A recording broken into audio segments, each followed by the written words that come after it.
All right, it's in between. And I teased during the week that I kind of had an idea of what we could talk about it. And it's going to be regarding, we just got the Henry. easing of the CDC guidelines and whatnot. And one of the immediate things I saw, I've said it many times before, my daughter Abby graduates high school this coming weekend.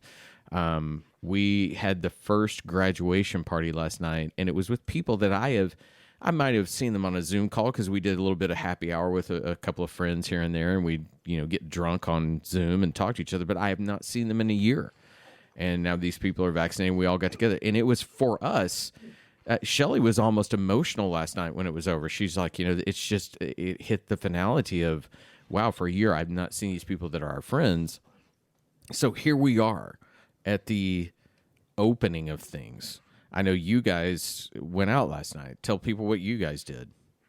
Oh, we went to a bar. We sat over in a corner, so we were away from people-ish, but And it outside. was outside, and we were outside, but the outside area was fully packed. I mean, it was 100%. Yeah.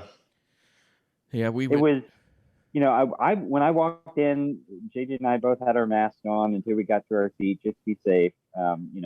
People gave me side eyes. I didn't care because I don't give a fuck about what other people think about my health. I take care of myself, and if they don't like it, they can eat a bag of shit. Well, Abby had the same thing last night. So we went to that party, and we knew all these people, of course, were safe and whatnot. And but then we went out to eat. We drove into Dallas last night. She wanted the Dallas experience. We drove. We sat on a patio as well. And she borderline threw a fit about it. There are people walking in and out without masks. And I said, well, to be fair, Mr. Biden released something that said you don't have to. So that changed, yeah. I said you can't judge them if you don't want them to judge you. So hopefully with that we can all chill the F out and just let, if you want to wear a mask, wear it.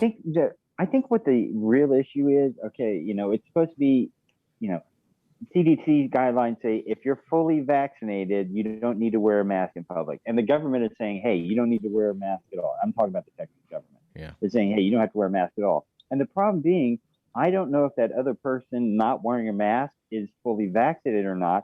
I don't know if I'm asymptomatic. I don't know if I can get that person sick still. I don't know if that person has it, can get me sick, and then I interact with somebody else who hasn't been vaccinated, and I don't know that, and I get them sick because I'm asymptomatic. Yeah, we're still wearing masks in the store. Yeah, until we're like at 80% vaccinated, I can't know that other person not wearing a mask isn't vaccinated as well. Yeah, that was kind of our conversation that we had last night while we're outside sitting at the table at a bar. Was just like what the levels are, and for Zeus. I have one employee that is not fully vaccinated yet. And I have families that come into the store. I have children. There's still kind of a process now for getting children vaccinated. I have, what is it? Maybe more than half of the population is not vaccinated yet. And I'm just not comfortable having people that I don't know walk into the store without masks for a little while. Until vaccination gets a particular point, and this is the thing that just happened just this last week to 2 weeks. Two people, one that I know personally and one that I know through a friend who, for whatever unknown reason, decided not to get vaccinated politically, both now have COVID. And so it's this thing where it is not gone. It is not disappeared. And the people that are at risk are the dumb idiots that are not getting vaccinated. Yeah. Yeah. I watched people online post that stuff. What's my responsibility to them? What is my responsibility to them? It's been a year of us wearing masks, and people still, and I see it at your store, Richard, that have their nose uncovered. Mm-hmm. How do you not know how to fucking wear a mask after a year? Well, Shelly was one of the first ones.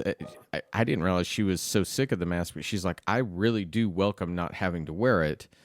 But, she works in the health profession, and so she has to wear it all day inside there, around there. And so she's really sick of it. And I do totally get that. Anywhere she is at any given moment, she's wearing it. And I have a feeling, I can't speak for you guys, but I'm probably always going to have a mask on me. Yeah. Because, even if, I see somebody over there coughing or sneezing or hacking something, maybe I don't want that around me. maybe I'm out and I've got a tickle in the back of my throat, and I want to make sure somebody else doesn't get sick, so I have a mask on. Well, I'm not feeling bad, but I'm just going to make sure somebody else doesn't get it. we have almost decimated, flu rates this year just because we decided to wear masks in situations and stay away from everybody.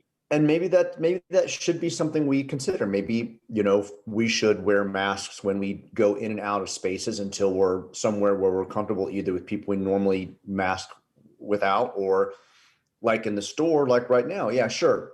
If I'm at my computer and I'm working on my stuff and there's no customers in the store and I have another employee who's on the other side of the store, not doing anything, we're not interacting in a close proximity to each other. Yes, I've told the employees, if you're vaccinated and you're staying largely in your own safe zone, we can go without masks. Right. The minute we are both by the same register and the phone is ringing and we're trying to interact with stuff, yes, we should probably wear masks, because even that proximity is, risk of other things besides just COVID, like the flu and so on. So it's just, I think it's just going to be smart to kind of put those kind of barriers back up in gatherings where we just don't have that safety. I mean, you look at Japan where, for the last 20 years, 30 years, people have been wearing masks out anyways. Just, if it's air pollution that's bothering them, if they're feeling sick, if they don't want to get sick from somebody else.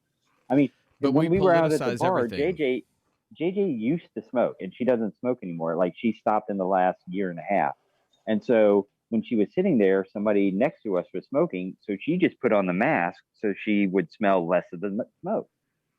But we politicize everything. Everything is a judgment upon you, what you do. Yeah, and science should not be politics. I mean, science doesn't give a fuck about if you're a Democrat or Republican. A virus doesn't care who you voted for. The virus is going to infect you if it can. Well, I'm right on board with that. The problem is that you turn on things like Fox News, and look, I'm sorry, you have Tucker Carlson telling people that if you see people wearing a mask, you should go up and tell them how much they look like idiots, and it's child abuse to do that to your children. We have to stop that kind of thing, because if you don't want me getting mad at you about your religion, because I don't necessarily agree with a lot of that, which, by the way, let me tell you a fun little side. The band is starting to play again. We've gotten a couple really nice big gigs. The place told us we had to have professional photos taken, so we went out yesterday, and while we're there, this lady's like, "Are y'all going to play something?" And we all had, we're acoustic instruments, and we play. Well, right across in this square, it's in McKinney, and it's very cool because people come out to the square and perform. There's a preacher. And he's doing it. Well, he did not like us playing music, and he tried to be louder than us, and he was like screaming God stuff. I've taken little pleasure in hurting people in my entire life, except for whenever he tried to make it into a screaming battle. And I thought, dude, I got instruments and I got a loud voice. It was so much fun to sort of put the religious guy at the back of the bus. That's when you just have to start screaming at him, "We're making a joyful noise, motherfucker." People, it's like... And I know I was trying to win in that moment too, but we all kind of need to say, that's your space. You're not intending to hurt me. It's none of my business. I remember that verse in the Bible where it says, "Whoever beeth loudest winneth." I mean, no, you go pray in a goddamn closet, motherfucker. Yeah. Wow. It always does floor me, because Sean will remember those Bible verses more than I know I do, and I suspect more than Richard does as well. 4 years of going to a Christian college will make you not be a Christian anymore. Well, it is nice to have... There was a phrase that I remember. There was, if you want to become religious, study one religion. If you want to become an atheist, study more than one religion. That's funny you say that, because I told Abby as she's getting ready to go off to school, and Abby is not the most religious of people, but I told her, I said, I took 2 theology courses in college, and it ruined religion for me, because I started seeing, all these things of how these are created and the myth behind them, and I was like, I can't do this anymore. I want to say it's Penn Jillette who said this. It's like, practically everybody in the world is an atheist, just not much of an atheist as you are, because let's say in history there was 37,000 gods created. Christians believe in 36,999 gods. They just believe in one less God than I believe in. Yeah. So I don't believe in any. They're so close to atheism because they don't believe in Thor. They don't believe in Zeus. They don't believe in Set or Krishna or Ganesha or any of that stuff. They believe in one God. They all those are made up stuff. They're so close to being atheists. If they could just figure out that, the all in time and space, the one God that you believe in is the correct God. Yeah. I believe in John Lennon. That's what I believe in. I believe in Harvey Dent. Richard, do you believe in anything?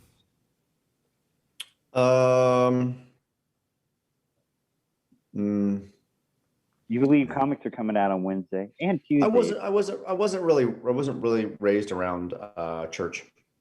My mom's parents were Church of God and very religious, and so when she kind of was out of the house finally with my dad, they just decided to kind of push all that aside. Now I went to church with my grandparents from time to time, so I'm familiar with how it works and things like that. But went to Sunday school for a few times, but it was just never part of my life. I went to Sunday school a ton, but it was also with parents that, dad's a psychologist and mom's about one of the most wicked smart people I know, that if you had a question, okay, where does this question come from? Why do you think that story was created? What is it supposed to, instead of just the blindly believe the religion, they almost encouraged me to open the doors and look at why is that story being told? What lesson is it? What do people need? And then, for me, that started that whole thing that ruined it eventually when I went to college. When you start looking at religion and you start thinking these are parables that are created to teach people values so they lead their lives correctly. But then people use it as judgment factors too. So we started with CDC and now we're on religion. Now we jump to this, and I don't want to alienate any readers that are people of faith, because that's that is we have readers. Sorry, listeners. because I it's just not a path that I followed, and it's not something that I want to ridicule or shame anybody else who has faith. It's not in my interest. It's not in my concern. Much like you find your path to God, right? Whatever that is. I was going to say, much like sex and politics and stuff, as long as what you believe is not hurting somebody else, you can believe whatever you want to believe. It's whenever you try to start forcing your beliefs on other people, that's the problem. Well, I think that, I want to go to Richard's thing about our readers/listeners. Sorry. It's okay. I couldn't resist kind of digging at you. But we have one very loyal listener, Joe Meebs, who has reached out to us before through emails, and I know he's a very religious man, but he's also incredibly kind with his words of, look, I am this way, but what I like to do is I like to listen to others and understand their perspective about that. And I think that's what you kind of need to be in the world. In my opinion, it goes back to the mask. We need to be tolerant of other people. If you're not intentionally doing harm to someone, now that's entirely different. But if you're trying to figure your path through life, to Richard's point, if you're trying, what's your path to your God, to your truth, to your place you need to be, if you're not hurting people along the way, then I got to listen to you because it's interesting. I want to know. I watch movies and I break down these movies the way I do because I like to hear stories. So I want to hear your story of why you're there. I find Sean incredibly fascinating that he did all that religious study. That when I met 25, actually, I think I was 25 and he was probably about 23 when we met. Somewhere along that. No, I'm still 5 years younger than you. Are you 5 years younger? I will be turning 50 this year. This is the 50. What? Yeah. No, I'm sorry. 40, I'm sorry. 49 this year. JJ turns 50 this year. Oh, yeah. Okay, this is JJ's 50. Fine. Oof. Then Sean, you would have been about 22, so I was 27. But that kid that came in, that was, I remember telling Shell, I was like, I met this kid. I didn't call you kid. I met this guy that,